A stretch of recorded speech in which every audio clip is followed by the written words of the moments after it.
আসসালামু আলাইকুম দর্শক বন্ধুরা, সবাই কেমন আছেন? আশা করছি যে যেখান থেকে দেখছেন অনেক অনেক ভালো আছেন। দর্শক বন্ধুরা, ফাইনালি বাংলাদেশের মার্কেটে রিয়েলমির নতুন একটি স্মার্টফোন লঞ্চ হয়েছে, রিয়েলমি C65। হ্যাঁ দর্শক বন্ধুরা, রিয়েলমি C65। আর এই ফোনটির প্রাইস ডিসক্রিপশন বক্সে দেওয়া থাকবে। এই ফোনটির হাইলাইটেড বিষয় হচ্ছে এই ফোনেতে আছে মিডিয়াটেক হিলিও G85 চিপসেট, আরও তা আছে 50 মেগাপিক্সেলের ক্যামেরা সেটআপ এবং আরও অনেক কিছু। সো সব কিছু মিলে এই ফোনটি আসলে কেমন হবে? ফোনটি কি ভ্যালু ফর মানি হবে, না এরকম প্রাইস পয়েন্টে এর থেকেও কোনো বেটার অপশন থাকছে? এই সবগুলো বিষয় নিয়ে আজকের ভিডিওতে কথা বলবো। সো পুরো ভিডিওটি মনোযোগ সহকারে দেখবেন, আর ভিডিওটি ভালো লাগলে ভিডিওতে একটি লাইক দেবেন। প্রথমে যদি এই ফোনটির ডিজাইন এবং বিল্ড কোয়ালিটি নিয়ে কথা বলি, তাহলে এই ফোনটির ডিজাইন যথেষ্ট আকর্ষণীয় করা হয়েছে, বলতে পারেন অনেকটাই স্যামসাংয়ের S24 সিরিজের মতো। রিয়েলমি এই ফোনটিকে যথেষ্ট স্লিম এবং লাইট ওয়েট রাখার চেষ্টা করেছে। ফোনটির থিকনেস করা হয়েছে 7.6 মিলিমিটার এবং ওজন করা হয়েছে 185 গ্রাম। আর ফোনটির ভালো ব্যাপার হচ্ছে এই ফোনে থাকছে IP54 dust and splash resistant, অর্থাৎ এই ফোনটিতে হালকা পানির ছেটা ফোটা এবং ধুলো ময়লাও ঢুকছে না। আর ভালো ব্যাপার হচ্ছে পোর্টস অ্যান্ড বাটন হিসেবে এই ফোনটিতে আপনারা সব ধরনের পোর্টস অ্যান্ড বাটনও পেয়ে যাচ্ছেন, যেমন 3.5 millimetre headphone jack, type C slot ইত্যাদি। আর এছাড়াও এই ফোনটিতে আপনারা দুইটি সিম কার্ডের পাশাপাশি একটি মাইক্রোএসডি কার্ড ব্যবহারের সুযোগ পাচ্ছেন। এই ফোনে ব্যবহার করা হয়েছে সাইড মাউন্টেড ফিঙ্গারপ্রিন্ট সেন্সর, যা যথেষ্ট ফাস্ট এবং অ্যাকুরেট। আর ফোনটি মার্কেটে দুইটি কালার ভেরিয়েন্টে পাওয়া যাবে, পার্পল এবং ব্ল্যাক।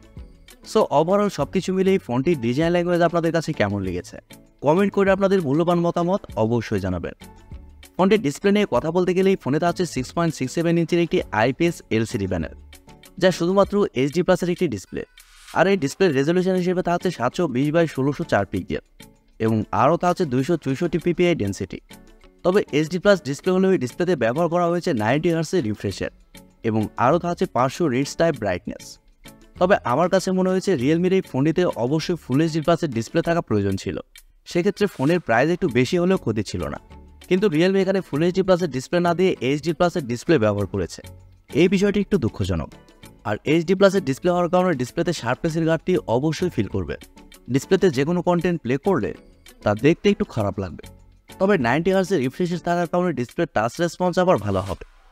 ফোনটির সফটওয়্যার এবং পারফরমেন্স নিয়ে কথা বলতে গেলে ফোনে আছে Android 14, যার ব্যাকএন্ডে আছে Realme UI 5.0। আর আগেই বলেছি এই ফোনটিতে চিপসেট হিসেবে আছে মিডিয়াটেক হিলিও G85 চিপসেট, যা 12 ন্যানোমিটার আর্কিটেকচারে তৈরি করা, এবং জিপিইউ হিসেবে আছে Mali G52 MC2। আর মিডিয়াটেক হিলিও G85 এই চিপসেটটা কিন্তু 4G চিপসেট, অর্থাৎ এই ফোনটি একটি 4G ফোন। আর আপনাদের মধ্যে অনেকে মিডিয়াটেক হিলিও G85 এই চিপসেটের সাথে পরিচিত। চিপসেটটা কিন্তু যথেষ্ট ভালো এবং স্টেবল চিপসেট, তবে এই চিপসেটটা কিন্তু যথেষ্ট পুরাতন। এখানে যদি মিডিয়াটেক হিলিও G88 ওই চিপসেটটাও ব্যবহার করা হতো, তাহলে কিন্তু এর চেয়ে বেটার হতো। যাই হোক, ফোনটির ক্যামেরা সেকশন নিয়ে কথা বলতে গেলে এই ফোনটির ব্যাক সাইডে থাকছে দুইটি ক্যামেরা।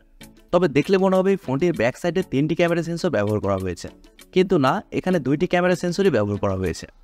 যার মেন সেন্সর হিসেবে থাকছে 50 মেগাপিক্সেলের একটি ওয়াইড সেন্সর, যা f1.8 অ্যাপারচার, এবং সেকেন্ডে থাকছে 2 মেগাপিক্সেলের একটি ডেপথ সেন্সর। আর ব্যাক ক্যামেরার ফিচার হিসেবে থাকছে LED ফ্ল্যাশ HDR প্যানোরামা।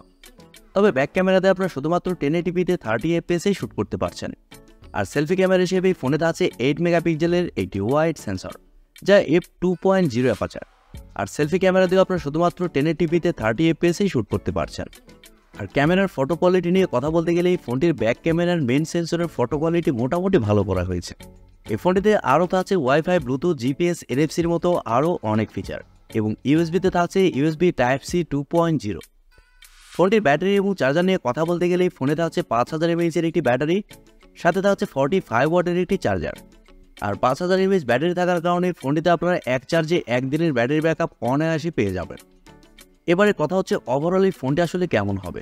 দর্শক বন্ধুরা, এক কথায় বলতে গেলে রিয়েলমি C55-এর চেয়ে রিয়েলমি C65 একটু ডাউনগ্রেড করা হয়েছে। এই বিষয়টি মোটেও ভালো লাগার মতো না।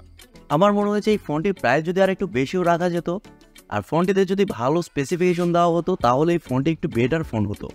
কিন্তু রিয়েলমি এখানে HD+ ডিসপ্লে দিয়েছে, এই বিষয়টি সত্যিই খারাপ লেগেছে। এছাড়া ফোনের সব কিছুই ঠিকঠাক থাকছে, ফোনটির ডিজাইনটাও ভালো। সো আমার মনে হয় আপনারা যারা এরকম প্রাইস পয়েন্টে একটি ভালো গুড লুকিং ফোন নিতে চান, তারা এই ফোনটি দেখতে পারেন। তবে overall value for money phone নিতে চাইলে অন্য ফোন দেখতে হবে।